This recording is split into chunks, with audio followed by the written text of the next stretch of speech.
Good day! I'm Architect Mikey. I'm the CEO of ITC Corp. And we're here on a sunny day. It's been 2 weeks since we haven't seen the sun. It has been raining hard. We had a few typhoons coming right about around Metro Manila. A few here in Metro Manila and some in the north, some in the south. But we're here finally and we're back.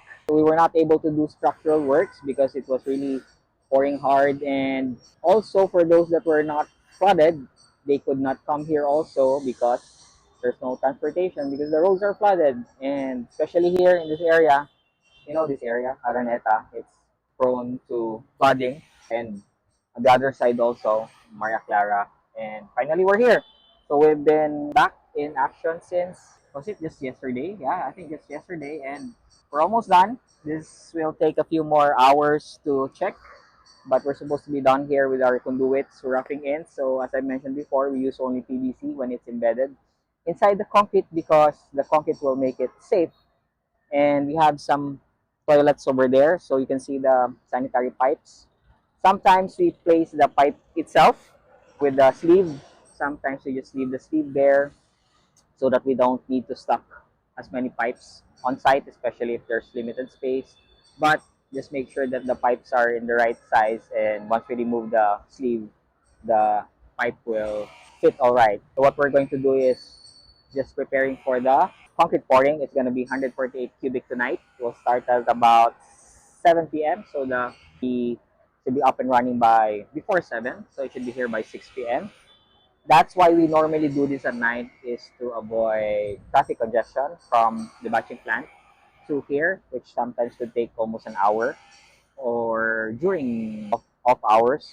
But during rush hours, it may take 2 hours or even more. So it's not really advisable to do it during the daytime, especially with this amount of volume. If we're doing 10 cubic each, which is quite big for a transit mixer, imagine that 15 trips.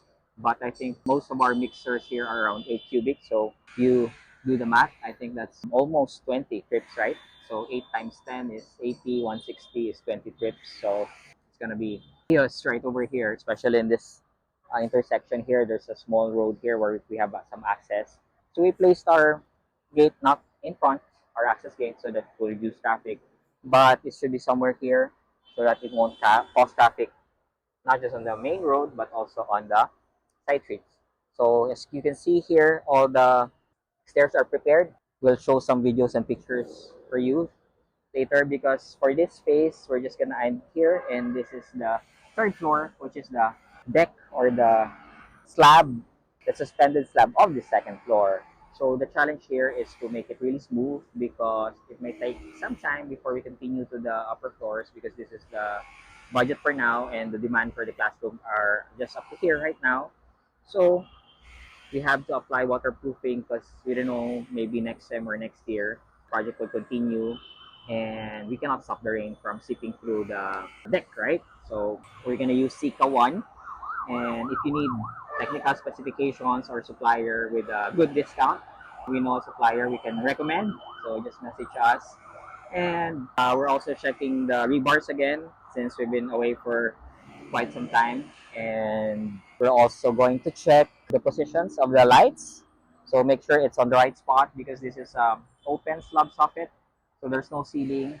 So when we place the light, it's gonna be there, okay? There's no allowance for it to be transferred.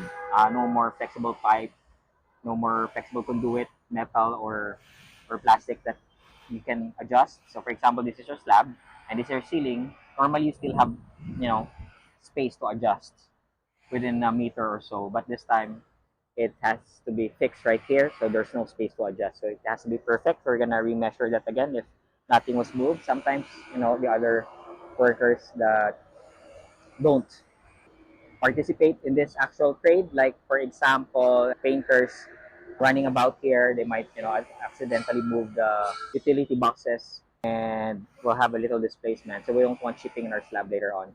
Next, what else we want to learn about preparation for concrete pouring? This one is not that difficult. It's to the point because it's a simple structure with large rooms. So just make sure that your shoring jacks and your scaffoldings are well placed. The base jacks are locked in so that it won't slide. The U head should, properly fit the whalers or joints that you prepared to support the steel deck.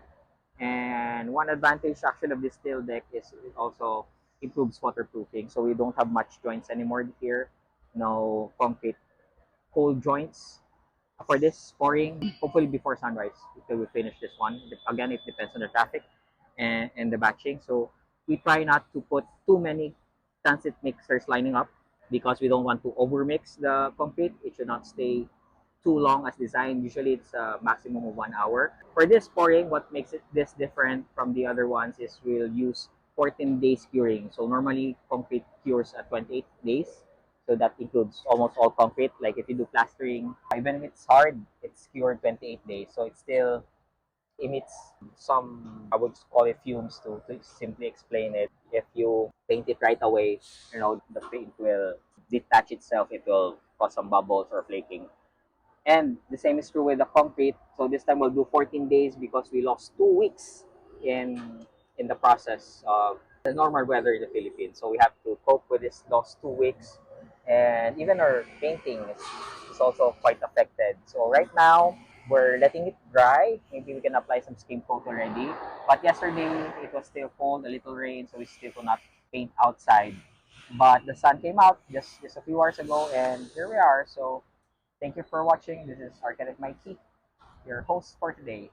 So if you want to learn more about construction, if you're an owner and you want to develop some things, we do a lot of design and build projects. Roughly almost half of our projects are design and build. So we design it for you, study the site, we study what your requirements are, and program it inside the building. How many square meters do you need? If you already have a lot, we'll try to fit it in.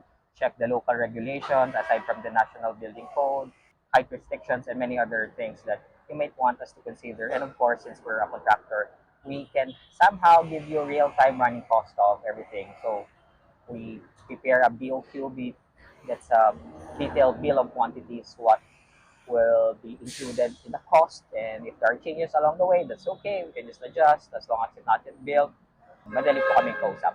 So all the way up to the auxiliary works, which is normally subcontracted, we do that ourselves. Your PABGM, your paging system, maybe your CCTV, fire detection and alarm system. We do them all in-house. So even up to automation.